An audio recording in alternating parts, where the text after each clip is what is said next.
ป่าแดงมหาวิหารอำเภอเมืองจังหวัดเชียงใหม่ต่อจากนี้ไปขอเชิญท่านรับฟังรายการร่มโพดำเนินรายการโดยพระครูโคสิทธิปริยัตยาภรณ์เจ้าคณะตำบลสุเทพเขตหนึ่งเจ้าอาวาสวัดป่าแดงมหาวิหารอำเภอเมืองจังหวัดเชียงใหม่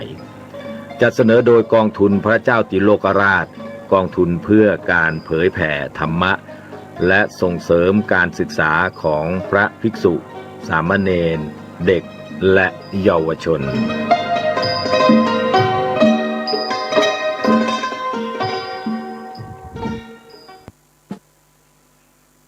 สว่างนอกโดยแสงไฟสว่างในด้วยแสงธรรมเจริญสุขท่านผู้ฟังทุกท่านวันนี้ก็ปากกับรายการร่มโพตั้งสถานีวิทยุสาธารณะจังหวัดเชียงใหม่ FM 92.25 เมกะเฮิรตซ์และธรรมาภาพระครูโคสิทธิ์ปริยัตยาภรณ์ก็ปิกมาปะกับท่านผู้ฟังทุกวันเสาร์และก็วันอาทิตย์โดยจะเริ่มตั้งแต่เวลานี้เป็นต้นไปจะนำสาระซึ่งเป็นคำสอนในทางพระศาสนานำมาเสนอท่านผู้ฟังได้รับฟังแล้วก็น้อมนำไปพินิจพิจารณาอาจสามารถนำไปใช้ในชีวิตประจำวันได้พร้อมกันนั้นก็มีข่าวสารของทางคณะสงฆ์นำเสนอแก่ท่านผู้ฟังแล้วก็จะมีความเคลื่อนไหวกิจกรรมของชุมชนหรือของวัดให้ท่านทั้งหลายได้ฟังกันรายการร่มโพนำเสนอแก่ท่านผู้ฟังมาเป็นเวลาหลายปีก็เรียกว่าอยู่คู่ท่านผู้ฟังหลายท่านก็ติดตามรับฟังกันมาตลอดหลายท่านก็อาจจะหมุนคลื่นมาทางเข้า 12.25 เมกะเฮิรตซ์หรือบางท่านก็อาจจะฟังจากคลื่น 104.50 เมกะเฮิรตซ์อาจจะบางสถานีก็ติดตามรับฟังกันทางคลื่นอย่างน้อยคลื่น 92.25 ก็อยู่กับท่านผู้ฟังรายการร่มโพเฮาก็อยู่กับท่านผู้ฟังมาหลายปีแต่เมื่อก่อนเนี่ยเฮาก็จัดสถานีวิทยุหลักก็อย่างเช่นว่าสถานีวิทยุฐานอากาศทาง FM AM แล้วก็ลิงก์สัญญาณมา92ระยะหลังนี้ทางสถานีหลักเพิ่นก็เปลี่ยนนโยบายเฮาก็มาออกอากาศทางสถานีวิทยุแห่งนี้ก็เรียกว่าอยู่กันมาหลายปีอันนี้ก็ต้องอนุโมทนาบุญกับท่านผู้ฟังที่ติดตามรับฟังสถานีนี้โดยดีเสมอมาสิ่งที่เรามาพยายามจะนำมาเสนอท่านทั้งหลายก็ที่เป็นความรู้ในทางพระศาสนาบางครั้งก็อาจจะเป็นเรื่องของธรรมะ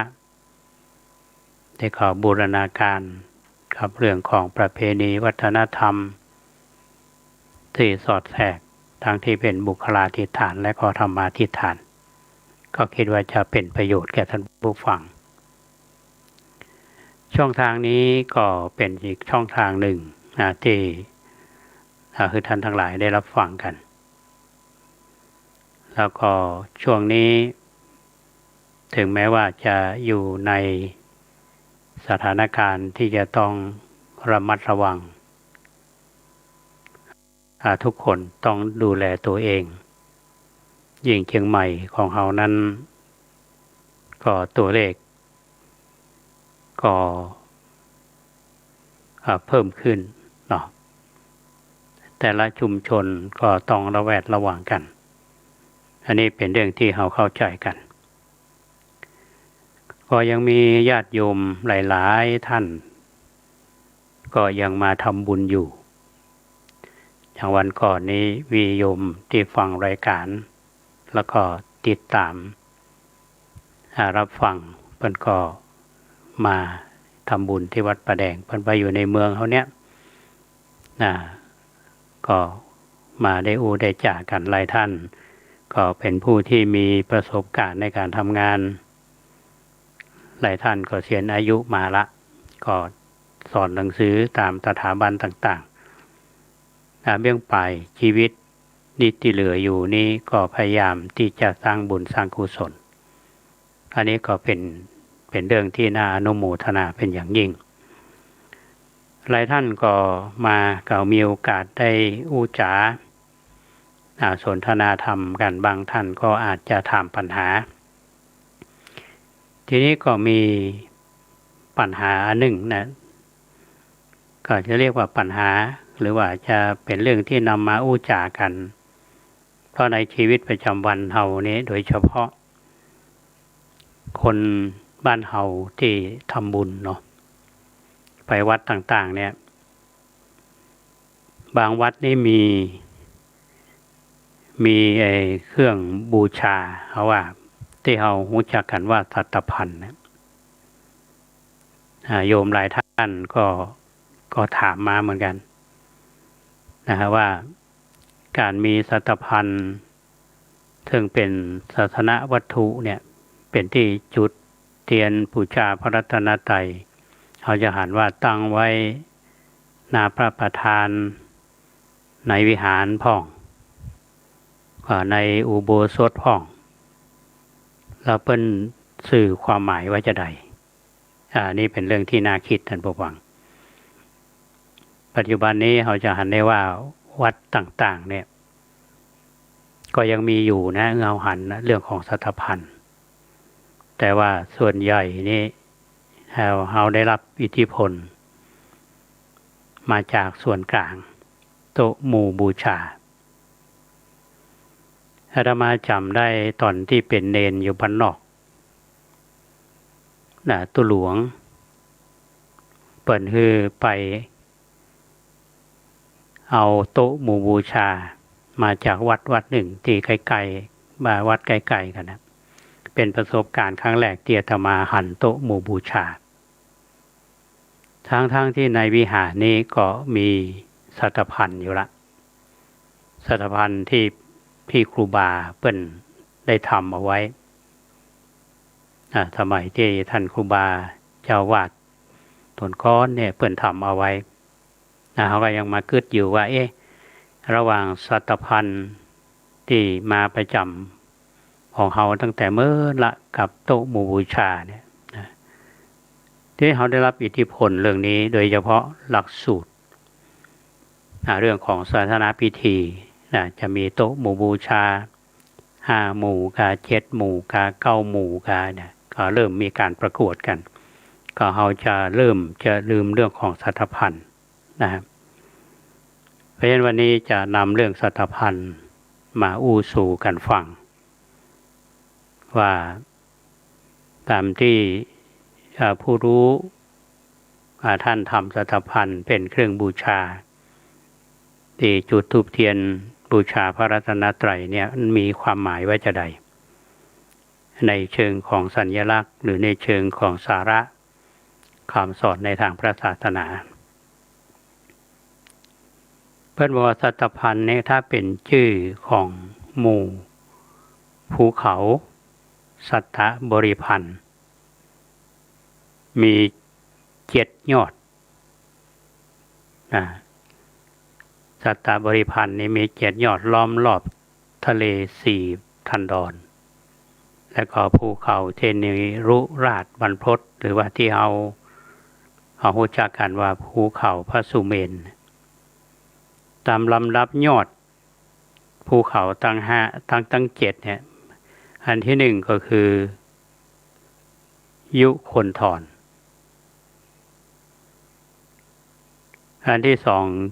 คืออิสินธรอันที่สามคือกรวิกอันที่สี่ก็คือเนมินทรอันที่ห้าชื่อว่าสุทัศนะอันที่หกวิปันตกะอันที่เจ็ดชื่อว่าอัสสกันอันนี้เป็นหมายความว่าเปิ้นหมายถึงเรื่องของภูเขาทั้งเจ็ดเนี่ยนะครับอันนี้เป็นเรื่องที่ทางโบราณเปิ้นก็ได้สื่อความหมายเราได้รู้ว่าความหมายเหมือนภูเขาทีนี้ถ้าหากว่าอาจจะหมายในแง่ของคำสอนในทางพระศาสนาเราอันนี้คือวิธีคิดอันชาญฉลาด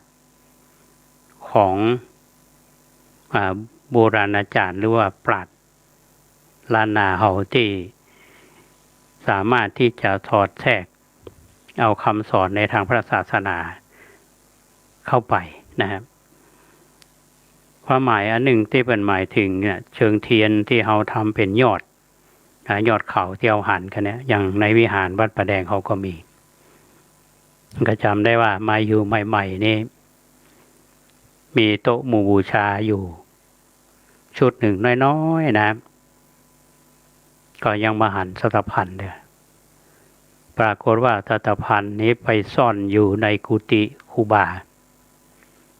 จะกลัวหายก็หรือว่าบาหันคุณค่าอันนี้ก็จะเหลือเดาอาตมาก็เลยนำสัตพันธ์เนี่ยมาตั้งในวิหารวัดประแดงเฮาตั้งแต่ต้นจนถึงทุกวันนี้นะเพราะฉะนั้นสัตพันธ์อุ้ยง่ายก็หมายถึงเชิงเทียนเนาะหมายเชิงเทียนของชาวล้านนาเฮาเพิ่นก็ตั้งไว้เพื่อที่จะคือไว้ประดิษฐานประดิษฐานหน้าอุโบสถก็ดีหรือว่าในวิหารก็ดีนี่ความหมายของยอดสัตพันธ์ทั้งเจ็ดเนี่ยเปิ้นเปรียบเสมือนอย่างเปิ้นเปรียบเหมือนกับหลักธรรมในทางพระพุทธศาสนาท่านผู้ฟังก็คือหมายถึงโพชฌงค์เจ็ดคือทำเป็นองค์แห่งการตรัสรู้เจ็ดประการอันได้แก่หนึ่งสติความระลึกได้ความรู้สึกตัวและความรู้สึกผิดชอบอันนี้อันที่หนึ่งเป็นหมายถึงหลักธรรมข้อที่หนึ่งคือสติคือคนเฮามันต้องมีสติเนาะอย่างอุตตวาเนี่ยว่าเฮาเรียนนักธรรมจันตีเนี่ยเพิ่นเอาสติมาเรียนก่อนนี่ว่านะรายการที่สองนี่คือธรรมวิจยะหมายถึงการสอดส่องเลือกเฟ้นธรรมแล้วก็พิจารณาธรรมอย่างละเอียดก็ไว้ง่ายก็คือธรรมวิจัยคือวิจัยธรรมก็ดูเรื่องของรายละเอียดรายการที่สามคือวิริยะหมายถึงความภาคเพียรความเพียรบากบั่นในที่นี้หมายถึงการเพียรในการที่จะสร้างคุณงามความดีเพียรในการที่จะบำเพ็ญในเรื่องของกุศลนะฮะรายการที่สี่ปิติความอิ่มใจความดื่มด่ำในใจและความปรับปลื้มใจรายการที่ห้าคือปัสสัทธิในที่นี้เปิดหมายถึงความสงบกายสงบใจสงบกายในเรื่องของกุศลธรรมบทในกายสุจริตเนาะแล้วสงบทางวาจาเรื่องของวาจีสุจริตในใจก็คือมโนสุจริตก็คือความสงบรายการที่หกคือสมาธิที่เราบอกว่าถ้าเข้าสมาธิความตั้งใจมั่นก็คือมีความสำรวมจิตใจคือแน่วแ แน่ อันนี้เป็นจิตที่เป็นสมาธิและอันสุดท้ายก็คืออุเบกขา ความวางเฉยมันแปลว่าความเที่ยงธรรม อันนี้หมายถึงรวมนั้นก็จะสื่อความหมายครับว่าตถพันธ์ถ้าอาจจะหมายถึงเรื่องภูเขาทั้ง7แล้วก็หมายถึงโพชฌงค์7คือทำเป็นองค์แห่งการตรัสรู้ทั้ง7ประการอันนี้ถ้าหากว่าเพื่อนถามเขาก็ตอบได้2อย่าง2แนวนะฮะอันนี้เรื่องของสัตตพันธ์ที่ว่าญาติโยมหลายๆท่านที่ไปวัดต่างๆน่าจะสังเกตหรือบางทีเราไปที่พิพิธภัณฑ์ที่7 ยอดนี่ก็มีหน่วยศิลปากรเนี่ยนะไปพิพิธภัณฑ์แห่งชาติก็มีอยู่นะก็ถือว่าเป็นอันนี้ก็นำมาอู้สู่ท่านผู้ฟังว่าวันนี้อู้เรื่องของสัตตพันธ์สื่อความหมายคือฮู้ใน2แนวที่ว่าหมายถึงคำสอนในทางพระพุทธศาสนาคือโพชฌงค์7แล้วก็หมายถึงภูเขาทั้ง7อันนี้ปราชญ์ของล้านนาเพิ่นได้ฮู้อันนี้เป็นเบื้องต้นเป็นแนวอาจจะเป็นประเด็นการสนทนาจากญาติโยมที่มาอู้สู่กันฟังหรือว่าเป็นเหตุที่เราจะต้องเรียนรู้ในสิ่งที่รอบตัวเราบางวัดเนี่ย บาหันคุณค่าเนาะเอาไปเก็บไว้เอาไปซ่อนไว้หรือว่าขายของเก่าดูแลเท่าที่ควรบาหันคุณค่าอันนี้ก็น่าเสียดายนะครับอันนี้ก็เล่าสู่ท่านทั้งหลายได้ฟังกันทีนี้ช่วงนี้นะหลังจากที่จะมีงานกิจกรรมการทอดกฐินตามวัดต่างๆบอกว่าจะเป็นกฐินพระราชทานกฐินราชก็ดีพระลำหลวงทั้งหลายนี่มีกฐินพระราชทานไปทอดไปตามวัดต่างๆนั้นทีนี้หลังจากนั้นนี่จะมีประเพณีอันหนึ่งก็คือประเพณียี่เป่งหรือว่าประเพณีลอยกระทงในปีนี้พยายามเงี่ยหูฟังอยู่เชียงใหม่เขาเปิ้นจัดงานประเพณีก็หาครับเปิ้นจัดอยู่เหมือนกันนะก็คงจะเป็นรูปแบบใหม่อาจจะสื่อสารกับคนรุ่นใหม่หรืออาจจะมีออนไลน์อย่างนี้อาจจะไปตามนั้นแต่ว่าก็จัดก็มีกิจกรรมอยู่นะครับทีนี้ที่มันมีประเพณีลอยกระทงเนี่ยมันจะโยงไปถึงเรื่องของผางประทีปท่านผู้ฟังที่เขาจะเห็นว่าตามร้านค้าก็มีการวางผางประทีปไว้นี้พระเนนช่วยกันประดับโคมเอาต้อนรับกฐินตัวตัวเจ้าเขาแล้วก็ต้อนรับยี่เป่งตัวแล้วก็ขาดมาได้ก็จะต้องมีผางประทีปที่วัดนี่ก็มีคือท่านได้บูชาเนาะมีโยมเพิ่นมาฝากไว้ทีนี้ผางประทีปเนี่ยมันคืออย่างเป็นจะได้เขาต้องบูชาผางประทีปในเดือนยี่เป่ง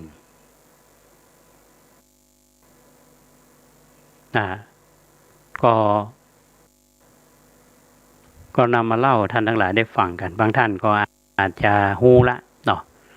แล้วก็ถือว่ามาทบทวนกันคือเฮาท่านทั้งหลาย ได้ฟังหลายท่านก็อาจจะไปตามวัดต่างๆอาจจะมีภาพวาดตามวัดเรื่องของแม่กาเผือกมาฟ้องก็น่าจะพอทราบอาตมาต้องขอให้ท่านทั้งหลายได้ฟังกันอันนี้ก็ไปอ่านเซาะไซมาจากหนังสือของท่านพระครูอดุลศิลกิจท่านเจ้าคณะตำบลหายานะครับก็ต้องขอบคุณมาณโอกาสนี้โดยเพิ่นบอกเล่ามาในหนังสือเพิ่นบอกว่าทำพื้นเมืองเรื่องกาเผือกหรือว่ากาเผือกหรือว่าพระเจ้า5 พระองค์เนี่ยซึ่งมีใจความว่าเริ่มในสมัยกับใหม่ๆนะยังมีแม่กาเผือกตัวหนึ่งก็ไปทำหักอันนี้เป็นตำนานแล้วก็ออกไข่มา5 ฟองนะครับอยู่มาวันหนึ่งแม่กาเนี่ยออกไปหาอาหารปรากฏว่าในวันนั้นมีพายุพัดฟ้าลมแหงลมฝนนี่ก็ปัดเอาไข่ของแม่กาเผือกเนี่ยตกลงน้ำแล้วก็ไหลไปคนละทิศคนละทางพอแม่กาเผือกปิกมาจากหาอาหารบ่หันลูกน้อยก็คือไข่ตั้ง5 ฟองเนี่ยเกิดความเศร้าใจเกิดความอาดุลก็ทำให้แม่กาเผือกเนี่ยตรอมใจตายในที่สุดนะเกิดเติมหาลูกนะก็โมโหว่าจะมีกรรมจะได้ลูกจะไปอยู่ไหนเนาะตามวิสัยของแม่ทีนี้ด้วยบุญกุศลบารมีที่แม่กาเผือกเนี่ยแล้วก็เป็นพรหมถือว่าคติกะมหาพรหมส่วนไข่ตั้ง5 ฟองนั้นที่ของลูกแม่กาเผือกที่นั่นก็ถูกน้ำปัดไปใบแรกนั่นก็ไปตกอยู่ที่ป่าแห่งหนึ่งและก็ได้มีแม่ไก่ตัวหนึ่งมาปะแล้วก็นำไปฟักเลี้ยงดูแถมเบอร์เมินนี่ไข่ก็ฟักออกมาเป็นประจายเป็นพ่อชายหนุ่มได้ชื่อว่ากักกุสันทะแม่ไก่ก็เลี้ยงไว้จนใหญ่อยู่ที่เกาะนำไปเลี้ยงดูเบอร์เมินก็ฟักออกมาเป็นพระจายเหมือนกันเป็นมานพหนุ่มแล้วก็ชื่อว่าโคตมะแม่งัวก็เลี้ยงดูจนใหญ่ไข่ใบที่3นี่ก็ไหลไปข้างที่หิมฝั่งแม่น้ำก็มีแม่เต่าตัวหนึ่งมาปะเข้าก็เกิดความเมตตาก็นำไปเลี้ยงไว้ประเมินก็ฟักออกมาเป็นละอ่อนรูปงามเนี่ยก็ชื่อว่ากัตตปะแม่เต่าก็เลี้ยงไว้จนใหญ่ไข่ใบที่4ก็ไหลไปสู่ที่พิมฝั่งแม่น้ำแห่งหนึ่งมีแม่จ้างซักผ้าคนหนึ่ง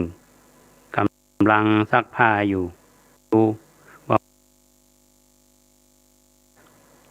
แม่หญิงคนนั้นก็เอาไปเลี้ยงจนใหญ่ไข่ใบที่5ไหลไปค้างอยู่ที่แม่น้ำแห่งหนึ่งก็มีนาค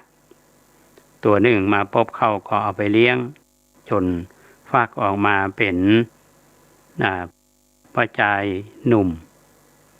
จนใหญ่ได้ชื่อว่าอาริยเมตไตรด้วยเตชะบารมีที่ได้บำเพ็ญไว้เนี่ย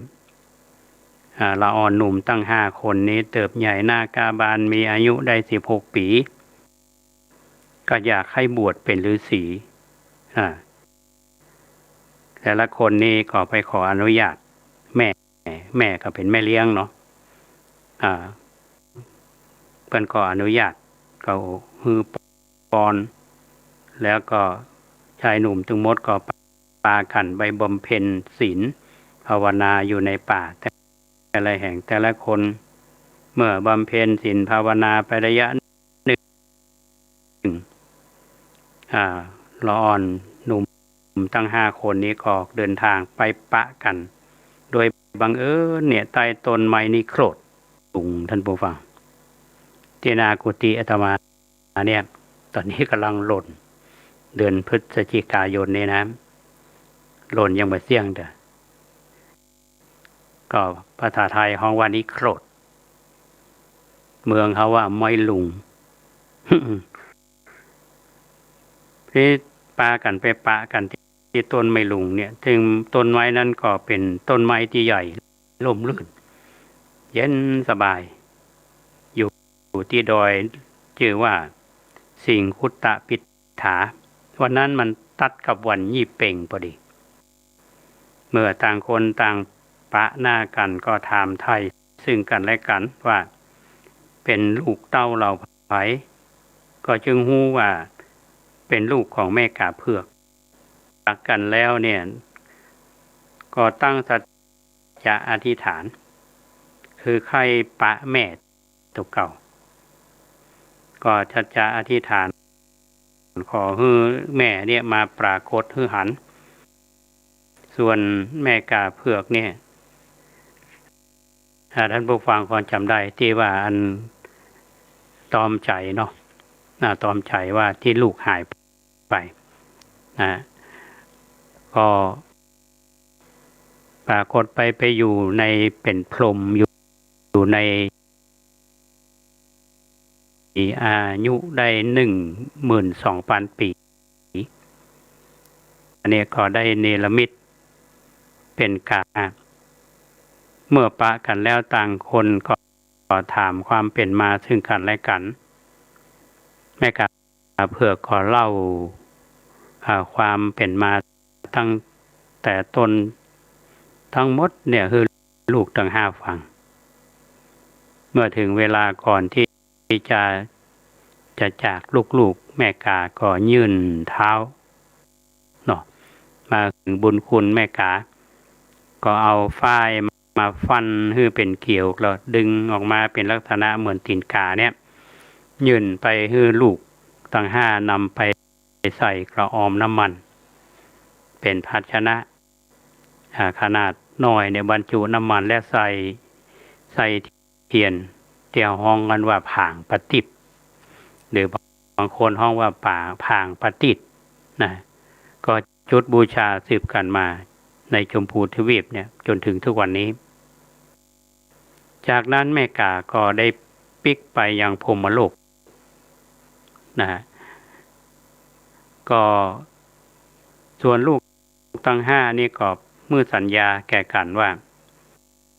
เราจะปะกันที่ต้นไม้นิโครธเนี่ยทั้ง5ก็ได้เป็นพระพุทธเจ้าเนาะแล้วก็ตายทีนี้ที่ต่อมานี่ฤาษีทั้ง5ก็บำเพ็ญบารมีได้9,000 ปีทิพย์ตายไปก็ไปเกิดเป็นหลายชาติและเกิดมาเป็นพระพุทธเจ้า5 พระองค์ในมนุษยโลกตามลำดับพระพุทธเจ้าพระองค์แรกนะ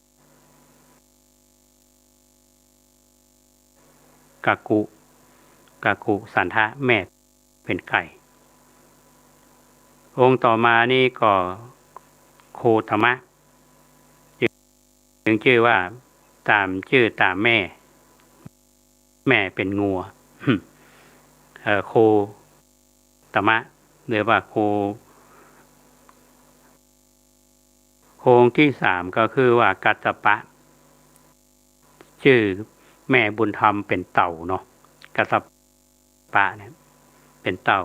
องค์ที่4พระโคตมะแม่บุญธรรมเป็นแม่หญิงที่ซักผ้าเนี่ยนะครับก็ได้ชื่ออย่างนั้นองค์สุดท้ายก็คืออริยะเมตไตรยูที่เขาสวดกันเพราะว่าแม่บุญธรรมเป็นนาค ก็ทำกับตีนกานิยมของว่าตัวไปห้องว่าตีนกาตีนกามาหูไปขึ้นหน้าผากไปพ่อง ตีนกาเพื่อเป็นอนุสรณ์นึกถึงแม่กาในเรื่องแม่กาเพื่อที่นำมาเล่ากันเนี้ยบทสวดมนต์เฮาที่เราสวดกันเนี่ยท่านผู้ฟังสิริสัมปันโนโสภิโธมุนิปุงคโวกุมรกัสสปูที่เราสวดกันนะฮะคือเหมือนเรานึกถึงพระเจ้า5 พระองค์ในเรื่องนี้เราจะมองหันว่าถ้าเรามองในแง่ของว่านี่มันเป็นตำนานแม่กาเผือกเนาะแม่กาเผือกหรือว่าตำนานพระเจ้า5 พระองค์ทำไมตำนานถึงโยงมาถึงเรื่องนี้อาตมาว่ามันเป็นวิธีคิดอันชาญฉลาดของคนล้านนาเฮาเมื่อปีก่อนเนี่ยอาตมาไปตามรอยพระยานกัมปีนะฮะที่จังหวัดลำปางไปที่วัดพระเกิดแล้วเพิ่นก็บอกวัดนี้ครูบาเจ้าศรีวิชัยไปบูรณะปรากฏว่าในวิหารเนี่ยเพิ่นเขียนเรื่องของพญาอีปั้นเป็นหุบเพิ่นก็ว่าเป็นตำนานในท้องถิ่นเพราะฉะนั้นเราจะมองในแง่นี้นะครับอาจารย์ว่าถ้าเราบอกว่าคนในรุ่นใหม่ก็อาจจะบอกว่ามันเป็นเรื่องของการเขียนตำนานเป็นแบบเรื่องบะจริงอย่างเงี้ยลักษณะนั้นแต่เราจะมองกันเนี่ยท่านผู้ฟังเป็นจะได้เพิ่นถึงแต่งตำนานเรื่องนี้ที่อยู่ในท้องถิ่นมันจะอันนี้ก็เป็นกุศโลบายนะฮะกุศโลบายของปราชญ์ล้านนาเฮาสมัยนั้นเพื่อที่จะได้เรียนรู้ว่าในท้องถิ่นของตัวเก่าเนี่ยมันมีบ้านเมืองอย่างชื่ออย่างพ่องถ้ามันมียาธรรมภาพอยู่เมืองลี้เนี่ยอาตมาเคยอ่านตำนานเมืองลี้ตั้งแต่เปิ้นก็ผูกเป็นตำนานตั้งแต่เจ้าแม่จำมารีมาจากหลวงพระบางเดี๋ยวก็เข้ามาผ่านมาถึงดอยหล่อเข้าไปถึงลี้ก็ผ่านบ้านนั่นเป็นบ้านเป็นบ้านเป็นบ้านไปแล้วก็จะมีที่นางจำมารีผ่านเนี่ยแล้วขี่จ้างผ่านบ้านนั้นบ้านนี้จะเกี่ยวข้องกันไปสร้างวัดสร้างวาหรือจ้างเปิ้นไปอยู่ที่ไหนตายที่ไหนแล้วก็เป็นเมืองขึ้นมาเนี่ยอาตมาบอกว่ามันเป็นตำนานที่มีเปิ้นสอนให้เฮาฮักท้องถิ่นเอามือเฮาหนีจากท้องถิ่นมันจะเป็นภูมิปัญญาหนึ่งถ้ามองจริงๆอันนี้มันก็เหมือนครับเอาเล่านิทานเนาะเป็นบุคลาธิฐานแต่ว่าตัวสาระสำคัญนั้นมันอยู่ตรงที่ฮือฮักท้องถิ่นและฮักท้องถิ่นเขาจะแยกจะได้มีความผูกพันกันถ้าคนรุ่นใหม่เขาบอกว่าเป็นเรื่องโกหกพกลมอันนี้ก็น่าเสียดายเขาก็ลืมเรื่องนี้ไปเพราะฉะนั้นอาตมาภาพก็จึงนำเรื่องนี้มาอู้สู่ท่านทั้งหลายได้ฟังกันว่าโอ้เนี่ยที่เป็นมีความชาญฉลาดที่ทำให้เฮาได้มีความเชื่อมโยงกับเรื่องของศาสนาอย่างที่เฮาอู้กันเนี่ยคือเรื่องตำนาน5 พระองค์เนี่ยจะเห็นได้ว่าแม่กาแต่ลูกเกิดมาเป็นคนแล้วเนี่ยก็เป็นคนที่ปั้มเป่งภาวนามีศีลธรรมแล้วก็เป็นการ แล้วก็มาเกิดเป็นพระพุทธเจ้าพระเจ้า5 พระองค์นะอันนี้เป็นเรื่องที่เราต้องจำนะครับว่าพระเจ้ากักูสันทะสรุปนะท่านบอกว่ามีแม่เป็นไก่พระเจ้าโกนากัมมนะเนี่ยมีแม่เป็นโคงัวเนี่ยนะครับพระเจ้ากาตโคธรรมแม่เป็นแม่จ้างซักผ้าอริยะเมตไตรนี้มีแม่เลี้ยงเป็นนาคถ้าเราไปดูว่าในพิธีพุทธาภิเษกก็จะมีการบวชพระเจ้าใหม่ที่เราจะไปดูมีการสวดมนต์ตันนะครับเพื่อนก็จะมีเครื่องสูงเนี่ยมาประดับอันนี้ก็เป็นการเชื่อมโยงในเรื่องเพราะฉะนั้นวันนี้อาตมาภาพได้นำเรื่องสัตพันธ์มาอู้กับท่านทั้งหลายว่าความหมายจริงๆนั้นในความหมาย2 อย่างนะฮะหมายถึงภูเขา7 ลูกความหมายในเรื่องของหลักธรรมก็หมายถึงโพชฌงค์7นะอันนี้ตัวสาระส่วนในเรื่องของผางปฏิจหรือผางปฏิบนะที่เราตามกันมาสืบกันมาเนี่ยในตำนานเรื่องพระเจ้า5 พระองค์เรื่องพญากาเผือกอาตมาก็ยังมองว่าภูมิปัญญาอันชันฉลาดของคนที่อยู่ยุคก่อนเนี่ยเพิ่นมีวิธีคิดที่แยบยลสัมพันธ์กับคนในชุมชนสัมพันธ์กับในท้องถิ่น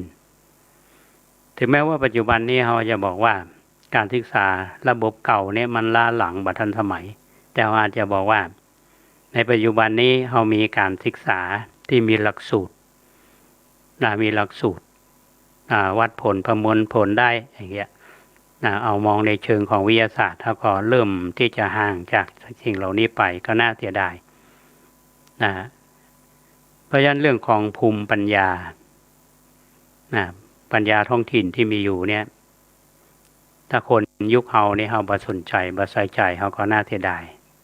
และโลกมันกำลังเปลี่ยนไปมันเป็นโลกของ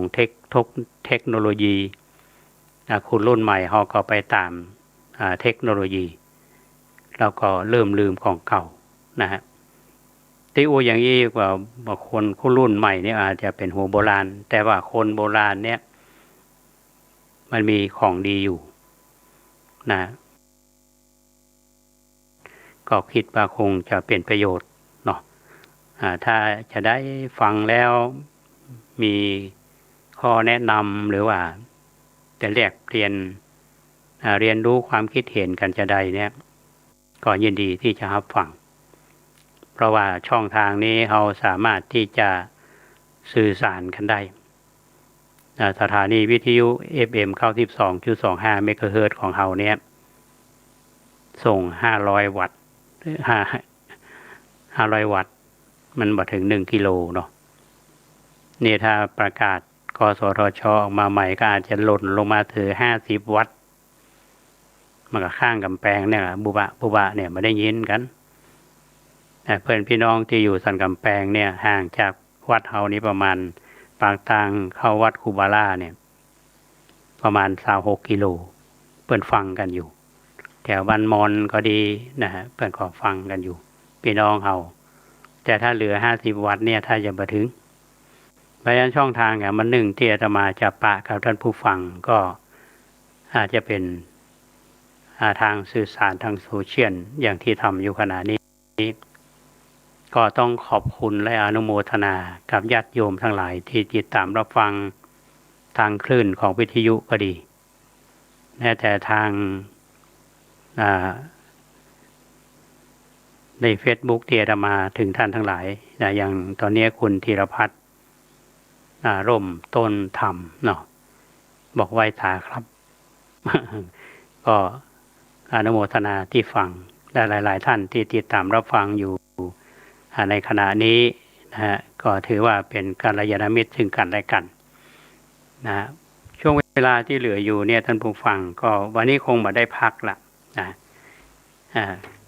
ภาษาที่คุณเกษตรว่าเนี่ยถ้าธรรมาภาพขึ้นรายการเนี่ยเสียงแหบโยนผ้าเนี่ยก็มีโอกาสวันนี้คงมาได้พักอาจารย์เนนเพิ่นบอกบางวันนี่จางน้ำชาแต่วันนี้บะจางวันนี้มีน้ำอุ่นๆอยู่แต่ถึงวันนี้เสียงแห้งเนาะวันนี้ก็ถ้าจะน่าฟังอยู่พอฟังได้นะครับอันนี้ก็เป็นเรื่องที่อู้จากันช่วงเวลาที่เหลืออยู่เนี่ยท่านผู้ฟังประมาณ20 นาทีมาคือท่านทั้งหลายได้ฟังกันเพราะว่าพระสงฆ์เฮาเนี่ยมีหน้าที่โดยเฉพาะพระสังฆาธิการในระดับเจ้าวาดในระดับของเจ้าคณะตำบลอำเภอจังหวัดภาคหรือเนี่ยมีหน้าที่อันหนึ่งที่คือส่งเสริมในเรื่องของการศึกษาของพระสงฆ์เฮานี้ในปัจจุบันเนี่ยอย่างที่อาตมาว่ามีพระปริยัติธรรม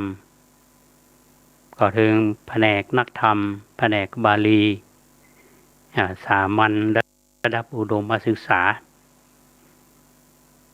สมัยก่อนเนี่ยอาตมาภาพเป็นพระน้อยอยู่บ้านนอกก็เรียนนักธรรมได้นักธรรมชั้นเอกแล้วเนี่ยเขาก็ถึงเข้ามาอยู่เชียงใหม่มาอยู่วัดท่าสะต่อยมาเรียนหนังสือได้นักธรรมเอกละมาเรียนบาลีสำนักวัดสันปะคอยแปลปริวัติอุปยภาคปริวัติแล้วก็มาเรียนที่สำนักวัดปุพารามเรียนบาลีพร้อมกันนั้นก็มีโอกาสได้ไปสอบเทียบสมัยนั้นเขาเรียกสอบเทียบป.7ยังจำได้อยู่เขามาได้ไปเรียนโดยตรงเหมือนปัจจุบันนี้พระเนนเอานอกจากจะเรียนนักธรรมบาลีแล้วเรียนสามัญเรียกว่าการศึกษาสามัญศึกษาในระดับของม.1 ม.2 ม.3 ม.4 ม.5 ม.6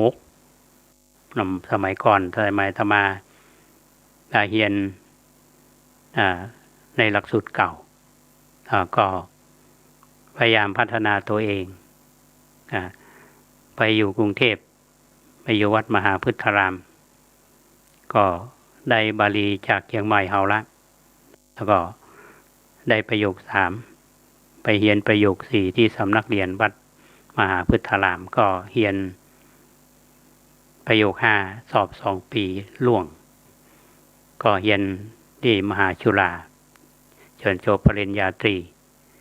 แล้วเขาก็มาทำงานให้กับคณะสงฆ์จังหวัดเชียงใหม่มาเป็นครูสอนที่โรงเรียนธรรมราชแล้วก็มาเป็นอาจารย์สอนอยู่ที่มชล.วิเขตเชียงใหม่25 ปีก็เป็นทั้งอาจารย์สอนและผู้บริหารแต่ตำแหน่งสุดท้ายเขาก็เป็นรองอธิการบดีที่ได้ขึ้นมาถึงขนาดนี้นี่มองย้อนไปก็คือทำให้เฮานึกถึงครูบาอาจารย์ที่เพิ่นได้สอนเฮาเป็นครูบาอาจารย์ทั้งทางตรงและทางอ้อมบางทีขอเป็นครูพักลักจำยิ่งเขาไปอยู่กรุงเทพเนี่ยท่านผู้ฟังเอาเป็นทุเจ้าบ้านนอกไปใหม่ๆเอาบ่มีญาติมีโยมหยังก็ต้องอดทนต้องต่อสู้ได้กันเราก็ได้มีโอกาสได้รับการศึกษาก็จบหลักสูตรในระดับของปริญญาตรีก็มีโอกาสได้ทำงานแล้วก็ไปศึกษาต่อต่างประเทศครับพลิกมาก็มาเป็นผู้บริหารในของมหาวิทยาลัยมหาจุฬาลงกรณราชวิทยาลัยวิเขตเชียงใหม่ในการศึกษาในระดับนี้อันนี้ก็เป็นโอกาสที่ครูบาอาจารย์ท่านสนับสนุนและญาติโยมเพื่อการสนับสนุนตรวจฮอดประเดี๋ยวนี้เราก็ยังทำงานที่คณะสงฆ์ โดยเฉพาะเรื่องของความรับผิดชอบในเรื่องของการศึกษาส่งเสริมพระสงฆ์องค์เณรที่อยู่ในวัดโดยฮือทุนการศึกษาตามสมควรคือเขาจะฮือทุนนักหนาปาปานก็บ่มีไม่มีข้อจำกัดแต่ว่าส่งเสริมเพื่อไปเรียนในระดับของมหาวิทยาลัยมหาจุฬาลงกรณราชวิทยาลัยก็จบมาหลายรุ่น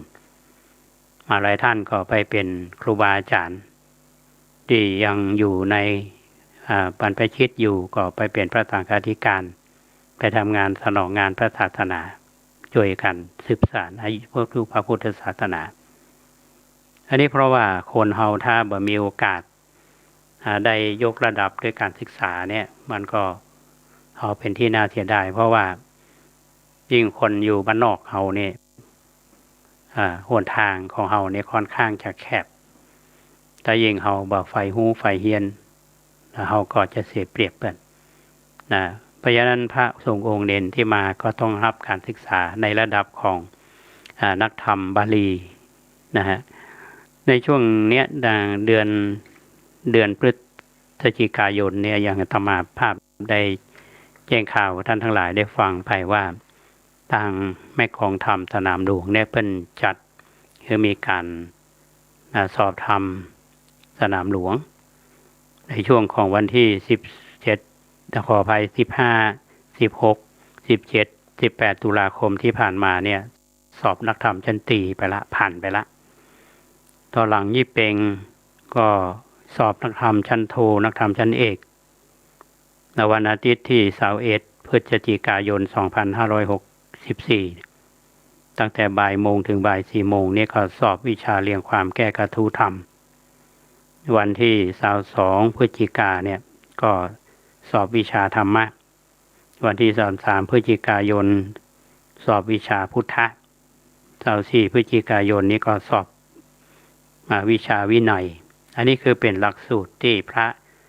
สงฆ์องค์สามเณรเขาต้องเรียนเพราะว่าเป็นหลักสูตรในเรื่องของทางศาสนานะฮะอย่างวิชาเรียงความแก้กระทู้ธรรมเข้าใจง่ายๆก็คือเขียนเรียงความกระทู้ธรรมก็คือ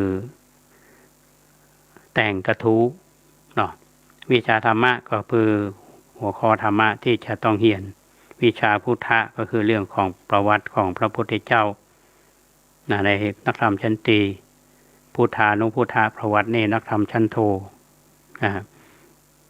อนุพุทธะประวัติเนี่ยนักธรรมชั้นโทอันนี้เป็นเรื่องที่พระสงฆ์องค์เณรต้องเรียนเพราะฉะนั้นญาติโยมที่เข้าใจในเรื่องนี้คือการสนับสนุนคือความอุปถัมภ์ลูกพระลูกเณรเฮาบางคนอาจจะบอกว่าอุปถัมภ์จะได้ญาติโยมใส่บาตรถวายพระเณรทุกวันที่หน้าบ้านก็ดีเนาะหรือว่าคืออุปถัมภ์ตามวัดต่างๆก็ดีที่เขามีโอกาสได้ทำเรียนศึกษาพัฒนาตนเองเขาเนี่ยบางทีเขาก็บ่ได้หวังอย่างโยมบางท่านนี่ก็บอกว่าใส่บาตรถวายพระเณรเนี่ยก็บ่ได้คาดหวังบางคนคาดหวังค่อนข้างจะมีทัศนคติในเชิงลบกับพระเณรก็มีอยู่ประเภทนี้มีอยู่แต่ว่าเราก็จะ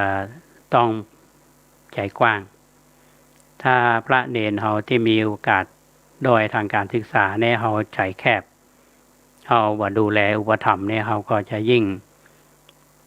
โอกาสที่ท่านเหล่านั้นที่จะได้พัฒนาตนเองนี่ก็น้อยลงก็เป็นที่น่าเสียดาย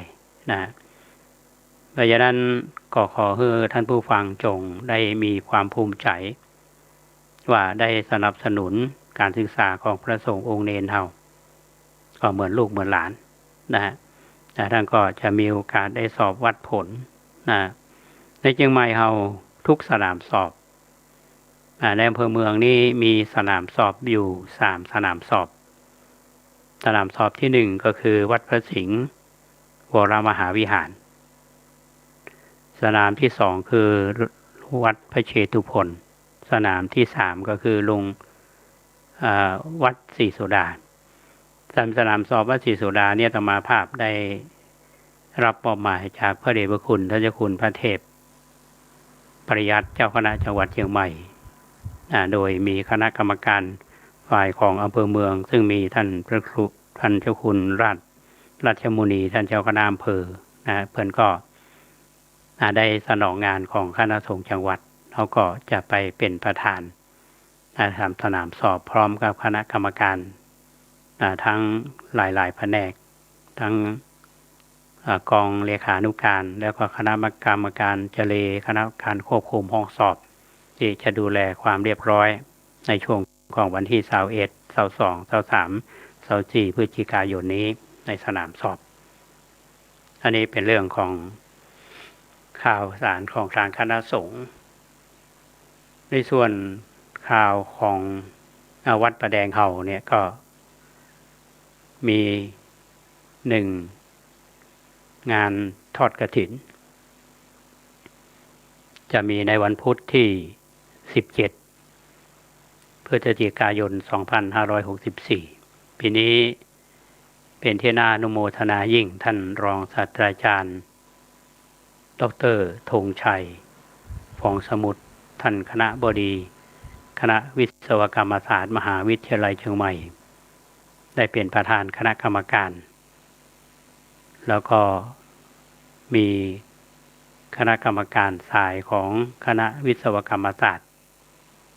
แล้วก็ยังมีคณะกรรมการสายบุญของวัดประแดงเห่า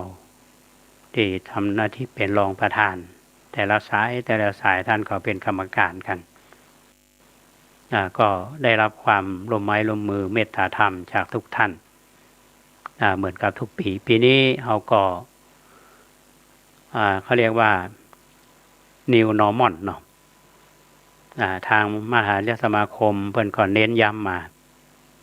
แล้วก็คือปฏิบัติตามมาตรการของกระทรวงสาธารณสุขเว้นระยะห่างใช้เจลล้างมือแล้วก็วัดอุณหภูมิก็ต้องขอบคุณและอนุโมทนากับทางอสม.ของหมู่14เฮาซึ่งมีคุณรัชนีบุญเรืองเนาะเป็นประธานและก็กลุ่มแม่บ้านคณะกรรมการหมู่บ้านซึ่งมีผู้ใหญ่บ้านแล้วก็ผู้ช่วยก็ช่วยกันประสานงานแล้วทางคณะกรรมการวัดเฮาคณะบรรดาพระภิกษุสงฆ์องค์สมณเณรซึ่งเป็นเขาเรียกว่าเป็นตัวหลักงานวัดทุกวันนี้พระเณรเฮาก็ทำงานเป็นส่วนใหญ่ญาติโยมที่มีเวลาเพิ่นก็มาช่วยอันนี้ก็เป็นอย่างนี้ทุกปีเพราะฉะนั้นต้องขออนุโมทนาบุญกับสายบุญทั้งหลายที่ได้ให้ความร่วมมือเนาะหลายท่านที่แจ้งความจำนงในการเป็นเจ้าภาพเข้ากล่องซึ่งวันก่อนคุณปริศนาพโลสินซึ่งท่านพร้อมด้วยครอบครัวมีคุณชัยพโลสินพร้อมลูกๆนี่ก็คือการสนับสนุนโดยเฉพาะวัดประแดงเฮานี่มีกลุ่มไลน์รักวัดประแดงรักษาเนี่ยนะครับก็มีสมาชิกอยู่หลายท่านซึ่งมีคุณปริศนาเป็นผู้ดูแลเรื่องนี้นะเพราะฉะนั้นข่าวสารทางวัดเฮาก็ดีทางชุมชนเฮาก็ดีก็ท่านที่เป็นสมาชิกในกลุ่มเนี่ยก็สามารถที่จะเข้าไปดูความเคลื่อนไหวอาตมาภาพก็โพสต์หลายๆเรื่องนะที่แจ้งให้ท่านที่อยู่เป็นสมาชิกในกลุ่มเพราะฉะนั้นช่วงนี้ท่านที่จะร่วมกันเป็นเจ้าภาพเข้ากล่องเนี่ยท่านก็สามารถแจ้งผ่านไปยังกลุ่มรักวัดประแดงได้ซึ่งคุณปริศนาพโลสินก็ดูแลอยู่ในเรื่องนี้หรือหลายท่านที่จะมาขึ้นก็ติดต่อที่ท่านวีรพรหรือท่านเมธาท่านก็ดูแลงานเป็นอย่างดีทางการจัดสถานที่พร้อมกับพระเนรเอาทุกรูปจัดงานเพื่อที่งานเป็นไปด้วยความเรียบร้อยโดยเฉพาะอย่างยิ่งในปีนี้ทางคณะวิศวกรรมศาสตร์โดยท่านคณบดีท่านก็มีเจตนาเป็นกุศล ที่นำกฐินมาทอดถวายคือกับพระสงฆ์ที่จำพรรษาท่วนไตรมาสในวัดประแดงเฮาพร้อมกันนั้นบุญกุศลที่ท่านทำกันอันเนื่องมาจากการบริจาคจากจตุปัจจัยก็ดีเป็นผลที่จะนำไปให้เกิดประโยชน์แก่พระศาสนาซึ่งในระยะนี้ดังที่ท่านทั้งหลายได้ทราบเรามีการบูรณะบันไดนาคงานทางบริษัทก็ได้ผ่านงานมา1 งวดละและงวดที่2งานก็เรียบร้อยไปนะก็คงจะได้จ่ายเงินทางบริษัทยังค้างอยู่ซึ่งไปอยู่ในสัญญาเป็นงานแห่งส่วนหนึ่งก็คืองานทาสีตัวพญานาคก็นี้หลังจากทอดกฐินแล้วเนี่ยเราคงจะดำเนินการในปีนี้นี่ที่เราหันแล้วเราชื่นใจก็คือว่าพอมาทางบันไดนาคของวัดประแดงนี่มันงามก็คู่ปีนั่นผู้ฟังอันนี้ก็ต้องชื่นชมทางคณะวิศวกรรมศาสตร์คณะสถาปัตยกรรมศาสตร์ถือเป็นแรงสำคัญที่ออกแบบคือและก็ดำเนินการมาและพร้อมกันนั้นเราก็มีการก่อสร้างกำแพงซึ่งวัดดูแล้วนี่ตั้งแต่ตั้งลุ่มขึ้นมา186 เมตรนะครับกำแพงเรามีอยู่72 ช่องหนึ่งก็2 เมตรครึ่งมีโยมถามว่าช่องเท่าไหร่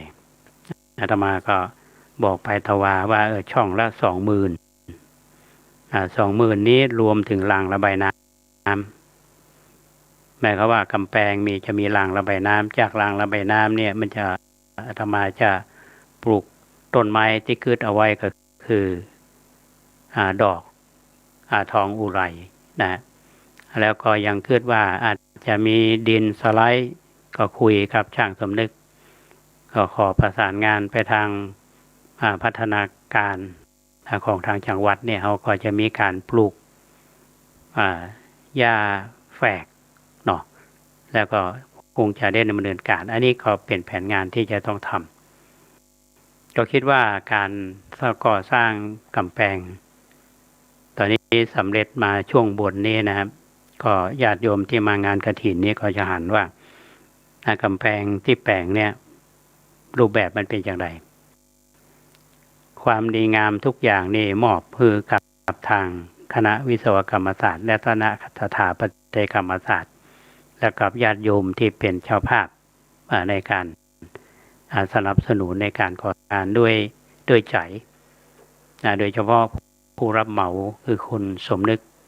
ปินดารัตน์นะฮะซึ่งเอาใจใส่ก็เป็นบุญที่ทำงานให้วัดมาหลายปีแล้วเป็นอานิสงส์ท่านผู้ฟังคุณสมนึกบินดารัตน์เนี่ยทำงานมาถึงแม้ว่าจะเป็นช่วงโควิดแต่ก็งานก็เข้ามาตลอดเพราะบุญที่ทำและญาติโยมทั้งหลายที่หันเนี่ยก็จะมีความชื่นใจ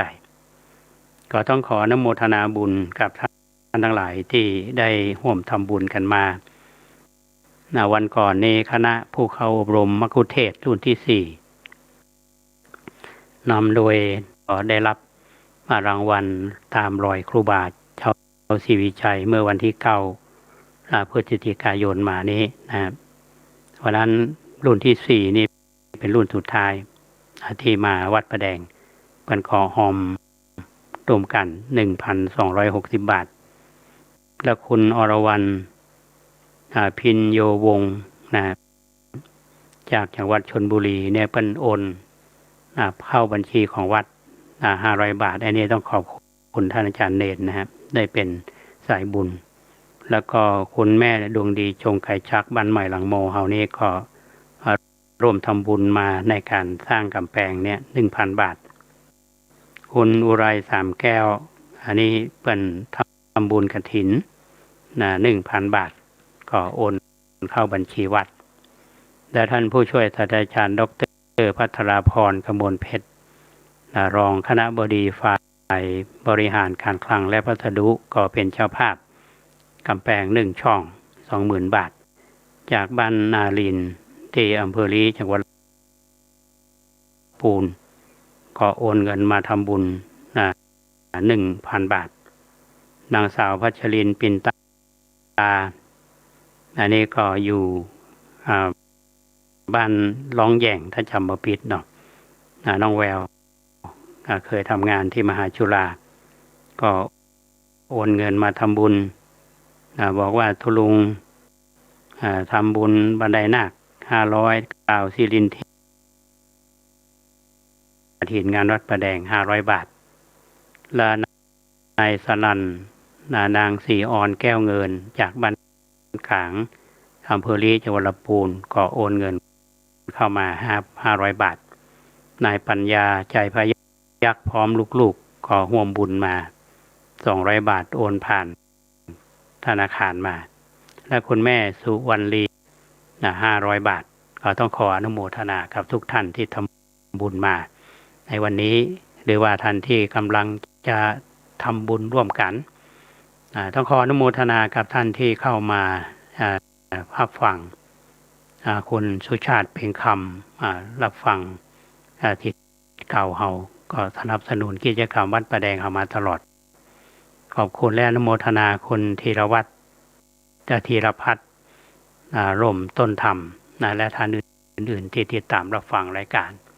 ถ้าหากท่านจะมีข้อแนะนำหรือว่าจะร่วมทำบุญสอบถามรายละเอียดอันใดนี้ก็โทรศัพท์หาธรรมาภาพได้ที่หมายเลข 0818815690 0818815690 แล้วก็จะไปลืมก็แล้วกันท่านที่